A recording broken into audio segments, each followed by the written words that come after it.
Maria Nikolakaki, the professor from Greece. Welcome to the show. Thanks for having me, Regis, and a Merry Christmas to those who celebrated, and may the love and hope of Christ's birth bring optimism in our very dull lives. Yeah, well, I agree with you, and I wish you the same in this very holy season, really. But I'm really excited about the topic we're going to talk about tonight.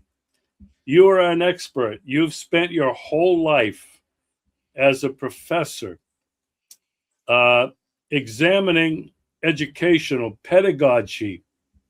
And the title of the show tonight was The Failure of Education. Now, I was a high school teacher and a coach in the 1970s. And I have to say, growing up, I was not a good student. I was not interested in school. In elementary school, I was bored. I was put in a closet. I was put in a corner because I couldn't sit still and I was being disruptive. When I went to high school, I got a very good education, but it was more discipline. I learned to write. I learned to study, but I was not good at taking tests and feeding back material out of a textbook or from a lecture.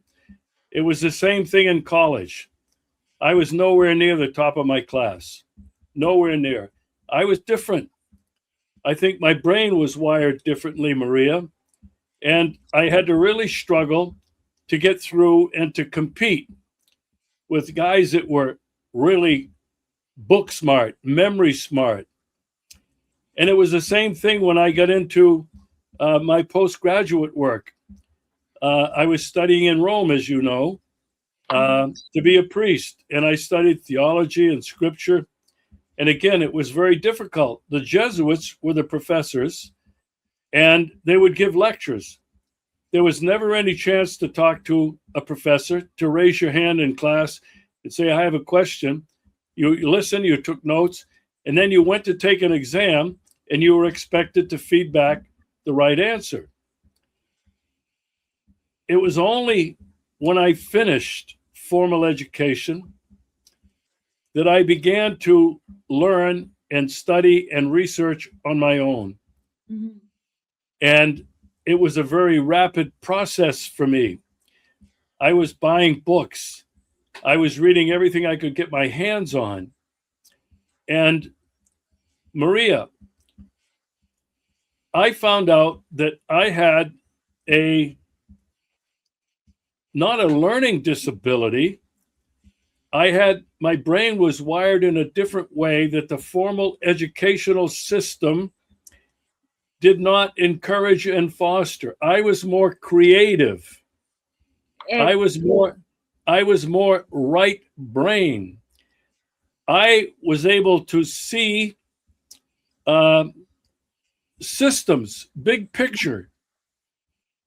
And I was always that way, but it was never encouraged. It was never fostered. And I was never encouraged to develop that. And so when I began teaching, I swore that I would never put red marks on a student's papers. I would always just read it with them, encourage them to do something more, to something less. Did you consider this? Whatever. And I never gave any grades. Now, because of this, I took a lot of heat because that was not what the educational system was all about. It was about tests. It was about grades. It was about passing and failing. And I refused to buy into any of that. And in all these years since, Maria, I have given talks and lectures to teachers as a consultant. to large organizations for about 10 years, I was always emphasizing this, that everybody has a gift, and the current educational system and the current business structures do not recognize those latent, really important gifts that people in their organization have. It's all based on performance, performance evaluations, getting ahead. Now, that's my introduction to tonight. You and I have done many shows on a lot of different topics.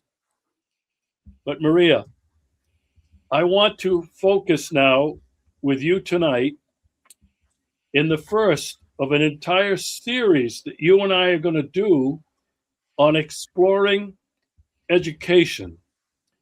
Now, I'm an American, you're Greek. I always thought that it was just the American system that was really messed up. And here in Russia, where Russian education, well, I should say this, the Soviet education was far superior to anything I had ever seen anywhere. And I have no idea really what it was like in Europe, except for my experience in Rome.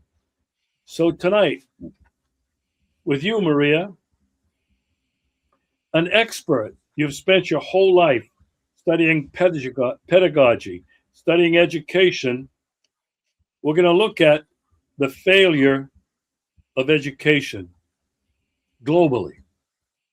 Now, in your writings and in your book, which you have sent to me and I have gone through, you talk about neoliberalism. You and I have talked about this topic in general. Can you define for me and for those people who are watching what you mean by neoliberalism? Well, if we want to understand what neoliberalism is, we have to go, first of all, on the financial aspect of it, which is the theory that private entities and institutions work more efficiently than the state.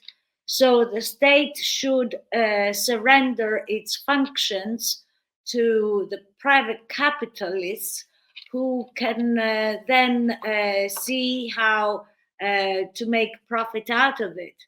Now, this theory was very intense, like in the 90s onwards, and people were actually supporting the idea that the state is bad, so only capitalists can make things function.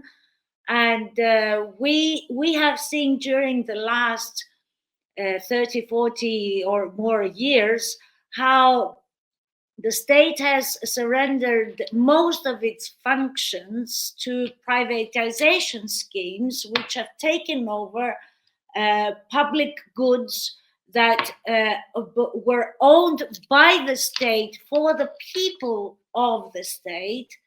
And now everything has been under a dominance of profits and how more money they can make out of all these functions, be it water, be it ports, be it airports, be it electricity. Anything that the state had in its ownership now has been gradually transferred into the pockets of the smaller elites, and then the big elites, the corporate elites, the transnational elites have taken over what the national or smaller elites were owning.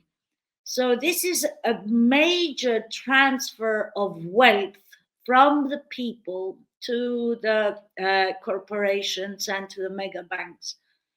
In order for this to be justified, it had to have many different aspects to it. So it had to culturally be legalized. It had to be legalized through commercials, and it had to be justified through the educational system. They wanted to replace the functioning of state-owned assets into market-driven assets. So the whole mentality of what society and its role was had to be altered into the interests of the money owners. So we have seen, especially in the West, a decline of living standards, of the growth of debt in all countries. All countries in Europe, most of them, have increasing debt. Because if you transfer your assets to corporations, then there is where are you going to get money to run the state from? So that all more and more these the functions of a state through public-private partnerships also has been a menace to state-owned assets, because in this new form of neoliberalism, which is the newest state, what they do is that the state pays for the function, and then the private partnership, private in the partnership profits from the function of the state, and it also puts the rules of corporations over the state. So what we have during the last 30, 40 years is actually transformation of social needs, social functions, and social impediments into the pockets of the big corporations. And this is something which has devastatingly hurt education. And what I want to say is that people have not paid attention to what is going in education. Although education has implications to the whole of society, either immediately because everyone has a child, a niece, a nephew, a grandchild who is in education, or indirectly because what we see is that the general status of thinking in a society has declined over the last decades. And it's not only in the Soviet Union and Russia that you mentioned. You must see what's going on in USA right now. Around 54% of Americans are able to read only at the level of the end of primary school. So we have more than half of the population unable to do critical thinking, unable to understand how the banks abuse their relationship, how tax works, or how much what is the deeper meaning of something they see on TV, and what is propaganda, and why what they see is not what is. So this is something that is very, very essential to society as a whole. And I think that it's time that we need to look at the function of education, the miseducation that we are offering our children, the lost hours of actually brutally punishing them with things that they don't are not important and children are not interested in, while at the same time there are important things that they need to learn, and they are forbidden, quote unquote, from learning. So this is I think if we want to dream of a better future, of a society as we need it, as it should be, we have to start with education. Well, I couldn't agree with you more. And, as an American, and when I delved into the history of education in America, in the very earliest days of the colonies, the local colonies were in charge of education. They were one-room schools where children of different ages were being educated. The emphasis on reading, the emphasis on writing, and the emphasis on really philosophical principles of democracy. That's what was happening in America at the time of the American Revolution. But then, 100 years later, in the end of the 19th century, a period of industrialization, the industrialists, those people who had money and owned the factories, only wanted people to be educated enough to operate the machinery and to handle some very basic business functions. And so it's really been a long, long time in America, since the end of the 19th century, that the education in America, in my opinion, has been dumbed down. There was no longer an emphasis on questioning. There was no longer an emphasis on analysis, on critical thinking, on debate. And this has not only gone through the elementary years of kindergarten through grade 12, that's high school, but also now in American universities. It's all being driven, as you're saying, by corporate interest. And Maria, you point out that it's not just driven by economy, it's driven by political decisions. And political decisions today, my goodness, the politics and the corporations do not want people capable of questioning, of critical thinking, of protesting. Would you care to comment on that?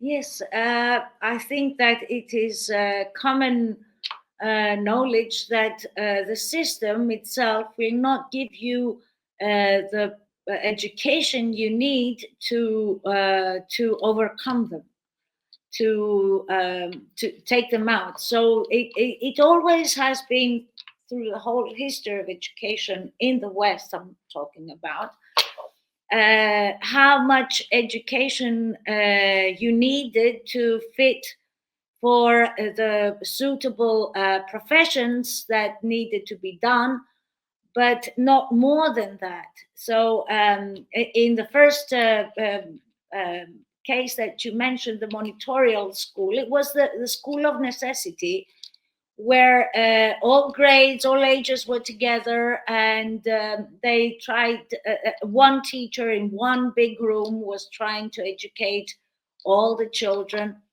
That was at the beginning of the industrial age, where everything was sorted out to work like a machine. Now, gradually going on to the 19th, end of the 19th century, we had the all-age school, where every student went to according to his age, and supposedly according to his or her abilities. Now, that all-age school was a transfer of the Prussian educational system that was imposed in Prussia after the defeat of the Napoleonic Wars, where they found out that they couldn't, the soldiers were not able to take orders, so they had to start this education in school when they were still children and young and flexible, in order to learn discipline.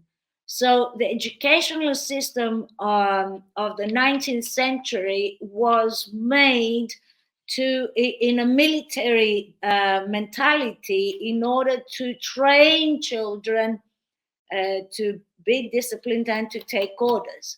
Now, that is a stage where, as you and I mentioned before, poor children were not going to, if they ever went, because there was not a mass education yet, but if they ever went, they were about to receive the education that they need, the knowledge that they need to practice their profession better than being uneducated. Now, later on, we go on and we have, after World War I, we had an educational spring with the progressive education movement, where many educators appeared, like Dewey in US and Montessori in Italy, and Kirchsteiner in Germany, and many others, that started to a global discussion of what education is needed to actually have people get improved through the process of education. And then there we saw a turning to a child-centric pedagogy, group teaching, or project method, and things like that, that till now, today, are being regarded as progressive, but away from being taught, unless it's more private schools for the elite, where these are the methods that they use. Now, so Maria, let me jump in if I may. Yes. You said something about education was training people for professions. And in the United States, that could be divided into two. Professional professions, doctors, lawyers, teachers, engineers, scientists, that was one thing. But then there were those students who could never advance in those areas, and then it became technical education, shop classes, auto mechanics, home economics, electrical systems classes for those students who were going to be working in service industries. Now, I thought that was very good. But here's the problem that I saw with all of these people in the United States, including me, who went on to college and tech and specialized professions, doctors, lawyers, scientists, etc. They were all highly trained in their specific discipline. They were not trained to think critically or globally. And Maria, the proof of that is today. In my own country, in the United States, I have friends who are doctors, who are lawyers, who are psychologists, who are professional business people, who or so narrowly educated that they are not able to think outside of that profession. Now, before you comment on that, I want to talk about something else that you have written. You're talking about the political, social, and economic decisions that are being made. And you write, it's an attack on democracy, public goods, the welfare state, and non-commodified values. Pick it up from there, Maria. Well, as a Greek, I must enter at this point as a Greek concept of paideia. Paideia is a general education that leads you to critical thinking. And if we want to be honest about democracy, democracy needs educated people that can make decisions for the best of the community's interests. This is something that has been not allowed for because education, knowledge is a weapon that can strengthen us.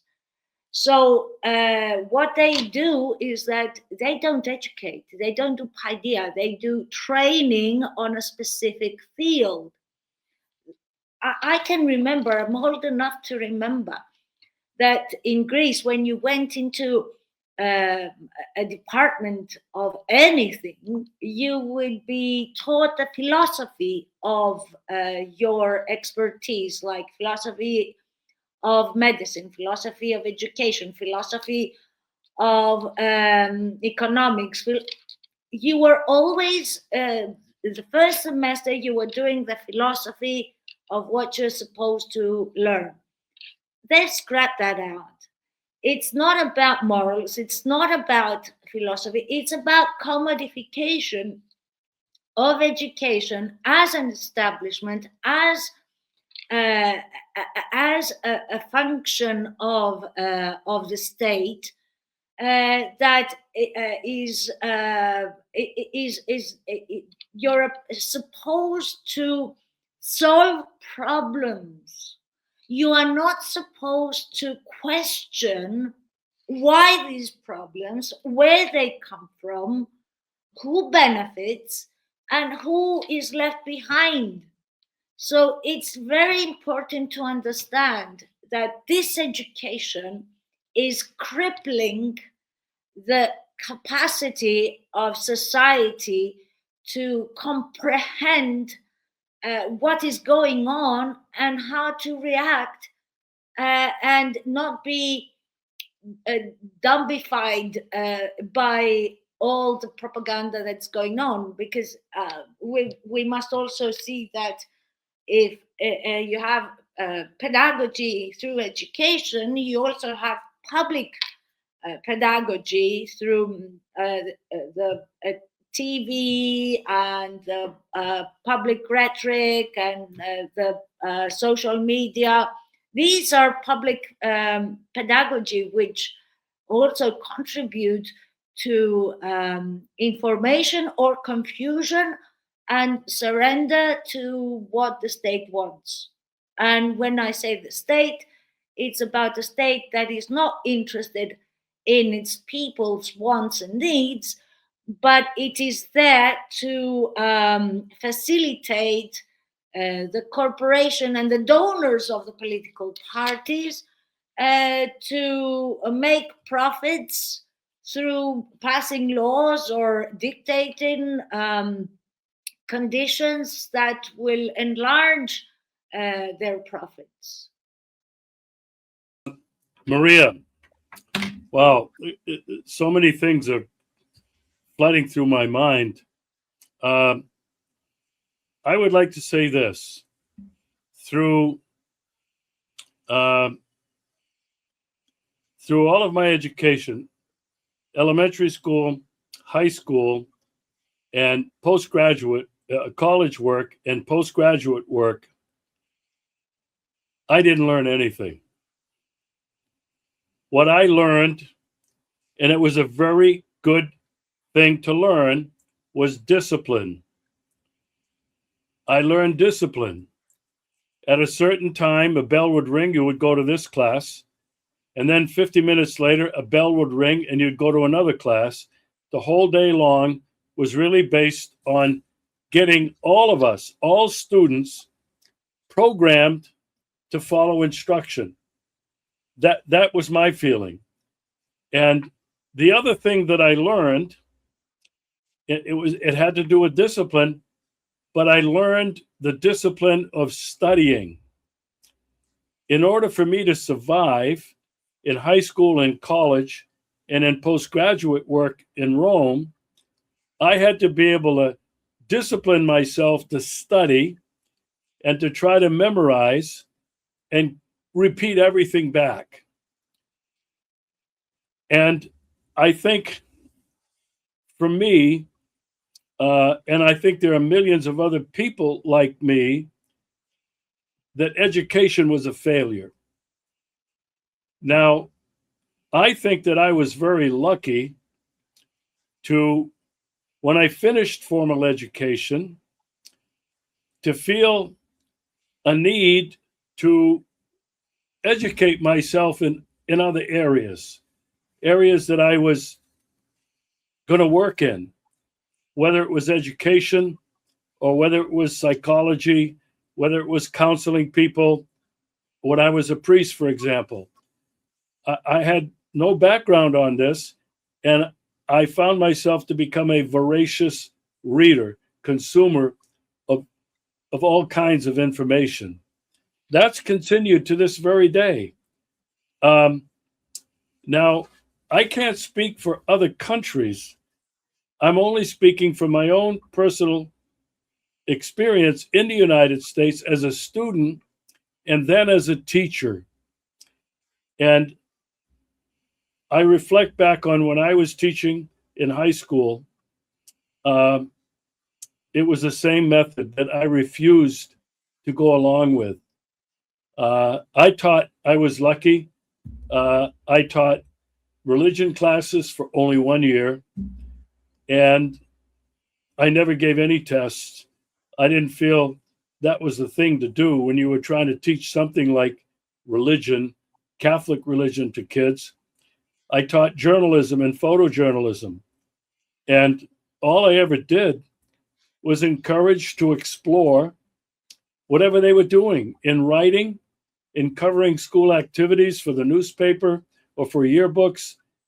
Look at it. Try to examine what's going on. Try to tell the story in a truthful way, whether it would be in your writings or in your photography. And I've carried that really through my entire life. Now, I want to get back to some more theoretical concepts that you have been studying and exploring. And I guess I didn't give you a good enough chance to comment on what the educational system has done. And I'm guessing it's the same thing in Europe, because given what's happening in Europe with all of these unelected leaders in the EU, they are not practicing democracy. In America and in the EU, it's looking more like fascism, dictatorship. They're not looking out for the common good. They're not looking out for the welfare of the state. And this is terribly, terribly troubling. Anyway, I guess I want to have you speak a little bit more on how education has ceased to become a place of cognitive stability. I'm not sure what you mean by that. I'd like you to explain it. You talk about education being an instrument of enclosed socialization, and then a community with rigidly structured system of roles. Could you explain those three concepts? Yes, thank you. I think that we need to disassociate something which is very clear in the Greek vocabulary, where all these concepts come from, between pedagogy and teaching instruction. So you can, pedagogy is about the philosophy of what you are teaching, to whom and how. Teaching instruction is all the philosophies being delivered to you by the state, and then you are just a cog in a machine, and you are supposed to deliver what the state tells you, and exactly in the same pace and the same rhythm across the country. Now, this is what we need to understand, is that all pedagogy, what you are taught and how you are taught, for what cause you are taught, is what determines what you will become, and even more so, what citizen you will be. Because people, I think, don't understand that the role of education is to construct the desirable citizen for the future. So if you want to see what future they are planning, then you need to go to schools and see what pedagogy they are implementing. And if you go to US schools, for example, you see cameras, you see cops and dogs watching over. You go through the school through metal detectors. You have cameras all over you. You have, so the police state, you are trained to be part of a police state. That's the kind of citizen that you are trained to be. In US, about 10% of the children, because they are hyperactive, they have named this a mental disorder, and 10% of children are on Ritalin, which is a kind of a tranquilizer, a drug that you give to children. I mean, the pharmaceuticals obviously rule USA in more ways than one, and it's not enough to give them now 72 vaccines till they get to 18 years old. 10% of the children are on Ritalin, which is, I mean, one of the few countries in the world with such high, the only country, I think, with such high medication of the more quote unquote restless children. So Maria, you can, if I can I jump in? yes, of course. You really hit on something really huge. My middle child, in first grade, his first grade teacher called us in and recommended that we get him on Ritalin because she said he was hyperactive. And so many kids were being diagnosed by their teachers as being hyperactive. We went to a child psychiatrist. Cost a little bit of money to do that, even back then. And after the psychiatrist had spoken with my son on several occasions, he called us back, and this is what he said. Your son, you need to take him out of the formal educational system immediately. And he said, I recommend you putting him in Montessori. Yes. Now, a lot of people not aware what Montessori is, but it's a whole different approach to education. It's called on group learning. It's called on discovery, on group problem solving. It's based on constant activity involving the children in learning experiences, unlike everything that was going on in the public and even private educational systems. And so I wanted to emphasize that, Maria, when you were talking about how the system deals with children that they call hyperactive. They were placed in an educational environment that was not catering to their intellectual and physical needs. That was my problem. I am sure that I would have been diagnosed as hyperactive back in the day if they ever knew what it was. And anyway, I just wanted to jump in because I think that was an extremely, extremely important point. Now, if I can just, with the time we have left, and I promise you, and I promised the people who watch this show, we are going to dig down deeper on all of these points that you're talking about. You've written books about this, and I want to make it. So my last book, may I? Yeah, of course. It's The Anatomy of Neoliberalism and Education, Imperialism, Class Struggle, and Pedagogy. It's got an afterword by Peter McLaren, a very highly renowned pedagogue. And in this book, it's not only about education, it's about neoliberalism, how it was installed, who were the factors behind it, what economics what led us to neoliberalism. It goes back, sorry, to the defeat of USA Army in Vietnam, where the economy collapsed, and then they had to get off the golden standard, and everything had to change. So I think it's a transdisciplinary book that has one chapter, the last chapter, on education, how whatever happened influenced in education. So anyone who is interested in the topic might consider.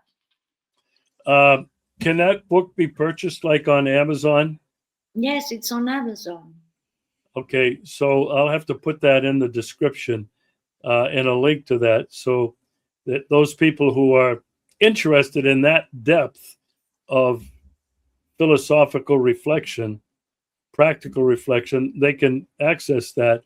My purpose is to try to simplify these concepts with you for a wider audience.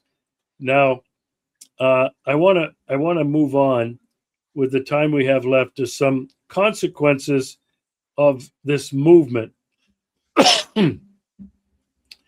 And one of the biggest consequences that I have discovered in my own life, and I know that in your work, you have underlined this, you've talked about it, is that it has removed the teacher from any position of power. The teachers now, and I don't know what it's like in Europe, I don't know what it's like in Greece. In the United States, for decades now, teachers have had to teach to the tests. The tests were created by cretins, geeks, in the US Department of Education, people with supposedly degrees in psychology, supposedly people with degrees in pedagogy, like you have specialized in. And basically what they did was they constructed curricula according to what society wanted students to learn. It was an evaluation system. Taking these tests would determine whether a kid was promoted from one grade to the next, or whether the kid could even get into college later. And what this did was it drove many teachers out of the profession, because the teachers in a given school district, in a given state, for the most part, I believe, knew best what those students needed to survive.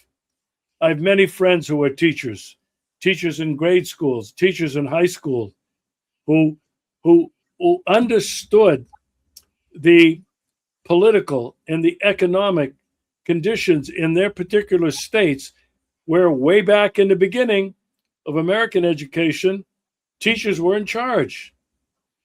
And they have stripped the teachers of this power, of this gift that they have to excite students, to get students enthused about learning and about discovery.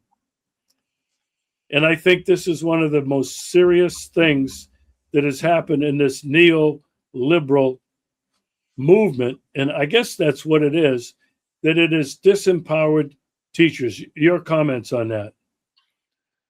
Well, yes. If we want to understand what the American educational reform has been all about, it started actually in the 1970s, when they started to think that Japan has, is selling more cars than US, and so they had the total quality control system. So they thought that Japan was going to go forward, more forward than USA. That was the justification that they brought. So what happened is that in 1983, Condoleezza Rice comes up with a nation at risk. So they said, we are not competitive enough in all these functions. And that's because our educational system has failed us, blah, blah, blah, and we need to reform it. Now, what happened was that in 1989, we have the Business Roundtable, which is an enterprise of the 1,000 biggest American corporations, take over education. So while we started with a community-based educational system where the teacher was the one who was responsible for the child learning, now we have the Business Roundtable that took over, and it set some standards of what education should achieve. And they are the ones who came up with this standardized testing. They, for the first time, they implemented nationwide, 350 million people living in USA. All of the states in USA were enforced to follow a common core, which is a curriculum system of what students should know. And then they implemented these standardized tests, which were a ridiculous, time-consuming, and energy exhaustion of students, of teachers, and of the school. Then what they did is they conceived this concept called meritocracy. So the whole educational system was rewarded according to how good the results on the standardized testing were at a national level. Now, these reports actually ended up in giving more money to the schools of the rich, while closing down the schools of the poor. And then what happens is all this led into a process of privatizations of schools. So the system is transferring in this public-private partnership that I mentioned before under the name charter schools. The same goes in UK. They're called academies. They're trying to push this through all Western world. And what's going on is that the state pays the money that it's supposed to pay for the functioning of a school, but it has the control is given to individuals or companies. So that is how they were able to destroy education, because before, in like 20, 30 years ago, you could see USA educational institutions, universities, or and I'm not talking about the Ivy League, which is a whole different clause in general. But American education was one of the leading educational systems in the world. And now it has gone down, down, down. And I said before, most of the Americans are illiterate, functionally illiterate. Yeah. Well, even Donald Trump, I detest that man, but he is illiterate. It's well known he does not like to read. He likes to have people tell him what's going on. He's not a very intelligent, intellectual person. He's focused on results, business type results, real estate transactions, deal making. And, if anybody listens to him, who has reached the highest office in the land, he is incoherent. He cannot complete a single English sentence coherently. He's all over the place. It's terribly embarrassing, but I have to think he's a product of the environment. He is a product of the environment. There's got to be millions of other people who probably are very similar to him. You mentioned that most 50% or whatever it was of Americans can only read at a 5th grade or a 6th grade level. And Maria, the other thing that we're going to talk about as we go along in this series is the impact of television and social media. Americans no longer read. I think people across Europe no longer read newspapers or books. They get their information from alternative media, from videos, from sound bites, with no understanding of critical analysis or systems thinking. And to me, Maria, this is terribly troubling. And my daughter was a very gifted student. She specialized in education. She finished at the top of her class in university. She got a job in a very wealthy district teaching rich kids from rich families. And she was then moved into, I forget what they call it, advanced education in math and science. And the focus in these schools was to help these smarter, quote unquote, smarter, rich kids get this quality education that they wanted, meanwhile, leaving the rest of these kids behind. And, this is what I started out ranting on. Excuse me, coming down with a cold. That kids like myself, who didn't have the gifts, the intellectual gifts to succeed in a structured educational system, we were left behind. I don't know. I think I was fortunate that other things that had to do with my background and my experience helped me overcome that. But oh boy, I think that's the twofold problem: is taking the power away from the teachers, standardized testing, and all of this leaves the students behind. Maria, what are your final thoughts on this before we finish? Where are we going to go in the future in this discussion? I think that the basic thing that everyone needs to understand is that there will not be a better society if there is not a better education. So it's always, does education change society, or does society change education? And I think that we must emphasize the role of teachers, because the teachers can change the students, and that way we can change society.